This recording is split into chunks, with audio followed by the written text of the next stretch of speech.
lawyers, including Eleanor Molbigot in East Williston, Long Island, New York, Karen Copeland in Manhattan, Michelle Olson with the law office of Anthony A. Capitola in Williston Park, Long Island, New York, and Marilyn Genoa in private practice and also a village justice in Old Brookville, New York. Eleanor, I know you wanted to add something about companion dogs and the foundation for having a person having them. Actually, for emotional support animals, that unlike pets, emotional support animals and service animals are not pets. They are aids to a disabled person, similar to a cane might be. And so a landlord cannot charge extra for a person who is disabled and has an emotional support or service animal. So I just wanted to clarify that certainly a landlord in a non-rent stabilized, non-rent control situation can often charge more for pet deposits and rent, but that's just different for service and emotional support animals. And again, it can be a complicated issue, and we also encourage our listeners to contact agencies that help people, tenants in housing situations, or a private attorney like Karen Copeland or the other people on our program to make sure their rights are protected and enforced. Michelle, I just want to come back to you in the area of matrimonial and divorce law. What are some of the issues that come up, and how do you resolve them on behalf of your clients? Well, first off, Ken, I want to thank you for having us all back to discuss these animal issues. In a divorce where animals are involved, animals being property, the court has to decide using, right now in New York, a property analysis, or it used to be that way until the last several years where the times are changing. The court would have to decide whether the animal would be classified as marital property or separate property. Now, fortunately, the courts are handing down decisions that recognize that animals aren't mere what they used to call chattel, but they hold a special place in our hearts and in our families, and they're not like a table or a chair. The aversion that the courts had apparently in the decisions is once you talk about an animal and treat them as if they weren't property, you get into an area where you might be considering best interests, which is a standard that's used with children. And the courts did not want to put animals and children in the same classification or use the same standard. So recently, in 2013, there was a very interesting and telling decision in Travis v. Murray in New York County, and it was a lower court decision that did say that we're not going to use best interest, but we're going to use a standard that was called best for all concerned, which it was very important, number one, because that court declined to use the property analysis when talking about a divorce and a dispute about a 2.5-year-old dachshund named Joey. So what the court did do, well, the two positions essentially were, one of the parties said that the dog was premarital property, and the other position from the other party was that the dog was an interspousal gift. The court essentially said, we're not going to hear arguments about that. We're going to look and see what's best for the parties and what's best for the animal, who took primary responsibility for grooming, for vet care, who spent more time with the animal. One other issue was that one of the parties who actually took the animal without the other person's permission when they moved out left the dog with her parent. And the court wanted to know why that was done. Was it done for the reasons I spoke about last week? Was it malicious to just hurt the other party? So those are considered now, but it still is a case-by-case basis. When I speak to judges or have conferences in court, some judges will still say, we don't have the time to deal with this issue. In Travis v. Murray, the court actually determined in the initial decision that there was going to be a hearing on this. They said it's not going to be for more than one day, but we are having a hearing.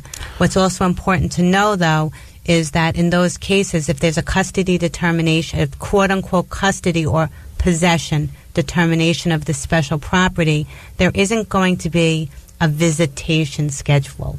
the court will decline doing that. The only time that comes into play is when the parties, through mediation or otherwise, and mediation could be strict mediation or through the attorneys, helping them to get through this. If there's a schedule set up, then that could be deemed a quote-unquote visitation schedule. And the court will abide by that.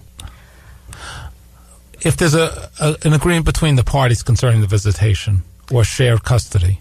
Well, it's not whether the court will abide by it. Will they sign off on That's it, or what I will they meant. permit it? Yes. Of course, the courts are very happy to have people deal with their own issues. Okay. Our time is very limited, but did these things ever come up? Are they ever addressed in prenuptial agreements? Yes, and I do suggest that when you're talking about animals, that you do try and address it in prenuptial agreements because, again, animals are property.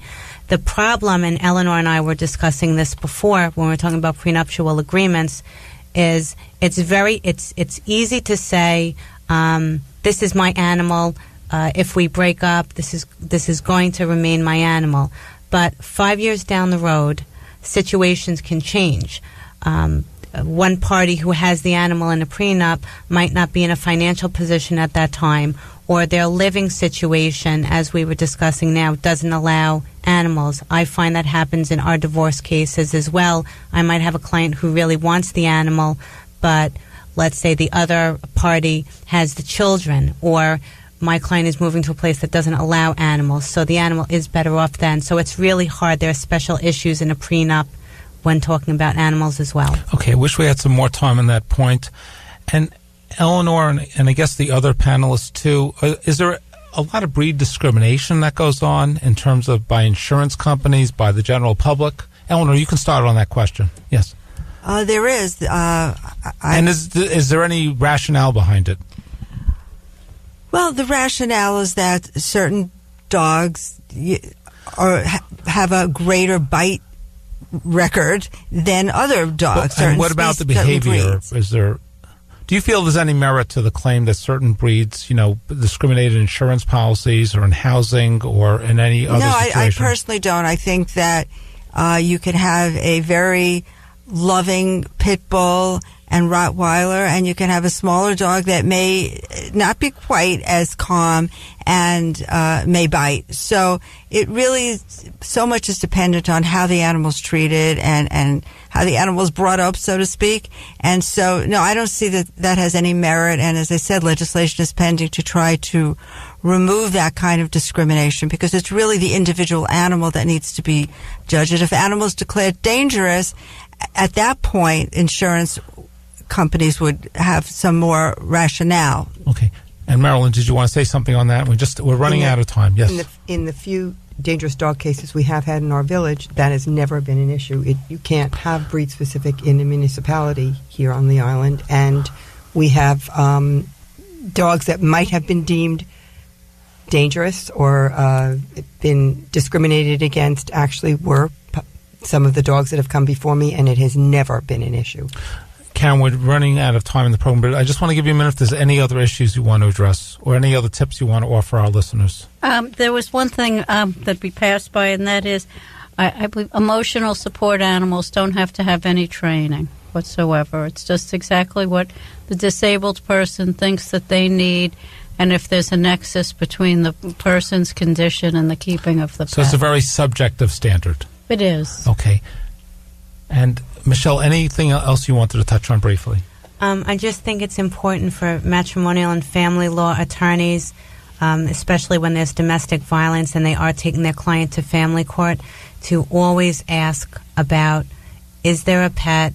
Has there been threats to the pet, or has the pet been injured in the past? Because in these cases with such aggression, there usually is some sort of animal cruelty and crimes perpetrated against the pet, and if that's not addressed, that only gets worse.